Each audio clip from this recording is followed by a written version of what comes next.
Assalamualaikum warahmatullahi wabarakatuh. Kami dari kelompok 3 yang beranggotakan saya Lilis Nelasari, Saya Nasari Astianti. Saya Nadira Giftia. Saya Iza Zulfani Sabila. Saya Aprilia Ayuning Tias. ingin menganalisis komponen biotik yang ada di sawah. Nah, sebelumnya saya akan menjelaskan apa itu ekosistem.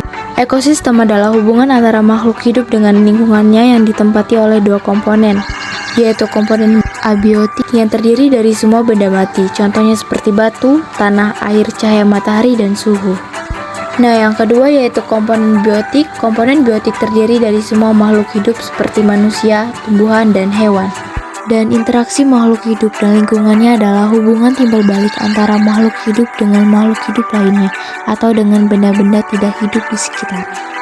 Nah, hasil pengamatan yang telah kami dapatkan di sini yaitu terdapat komponen biotik dan interaksi makhluk hidupnya.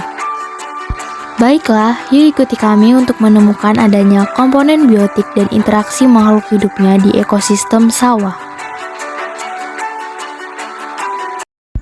Untuk komponen biotik, kami menemukan di antaranya ialah yang pertama, produsen. Untuk produsen, di sini kami memilih padi sebagai produsennya. Produsen adalah organisme yang bisa menghasilkan dan membuat makanannya sendiri. Contoh produsen dalam ekosistem adalah tumbuhan hijau. Tumbuhan hijau termasuk produsen karena memiliki kemampuan fotosintesis untuk menghasilkan makanan.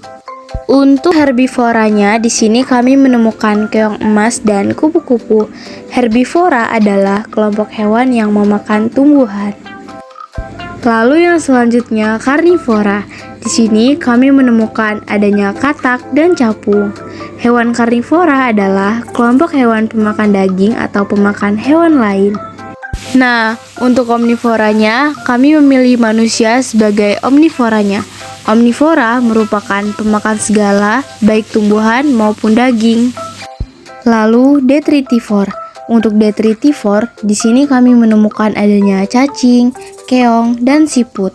Detritivor atau pemakan bangkai adalah organisme heterotrof yang memperoleh energi dengan cara memakan sisa-sisa makhluk hidup. Nah, sekarang kita menentukan tipe interaksi makhluk hidupnya pada ekosistem sawah. Untuk yang pertama, simbiosis mutualisme antara padi dan ikan. Simbiosis mutualisme adalah hubungan antara dua organisme yang berbeda jenis, namun saling menguntungkan satu sama lain. Hubungan simbiosis mutualisme terjadi antara ikan dan tanaman padi. Ikan memberikan nutrisi bagi tanaman padi dengan kotoran dan limbah yang dihasilkan. Kotoran ikan mengandung nutrisi penting seperti nitrogen dan fosfor yang dapat diserap oleh akar tanaman. Lalu, kompetisi antara padi dan jagung. Simbiosis kompetisi adalah simbiosis yang menunjukkan hubungan saling memperebutkan sumber daya yang jumlahnya terbatas di alam. Selanjutnya, netralisme antara keong dan kupu-kupu. Netralisme adalah hubungan antar makhluk hidup yang tidak saling memengaruhi meskipun makhluk hidup tersebut hidup pada habitat yang sama. Lalu, predasi antara katak dan kupu-kupu. Predasi adalah interaksi antar organisme di mana satu organisme memakan organisme lainnya. Organisme yang memakan disebut predator, sedangkan organisme yang dimakan disebut prey. Hubungan ini sangat erat sebab tanpa prey, predator tidak dapat hidup. Selanjutnya, simbiosis parasitisme antara padi dan keong. Simbiosis parasitisme adalah kondisi hubungan ketergantungan yang paling dibenci. Pasalnya, simbiosis parasitisme adalah kondisi ketergantungan yang terjadi ketika pihak yang satu mendapat keuntungan namun merugikan pihak lainnya. Nah, lalu yang terakhir, herbivori antara padi dan keong. Herbivori merupakan interaksi yang melibatkan antara herbivora dengan produsen. Sayangnya, dalam interaksi herbivori ini, salah satu pihak akan merasa dirugikan sementara pihak lain diuntungkan.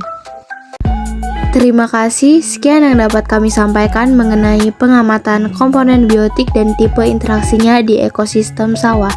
Apabila ada kesalahan dan kekurangan dalam penyampaian, kami mohon maaf. Saya akhiri, wassalamualaikum warahmatullahi wabarakatuh. Dah, sampai jumpa lagi.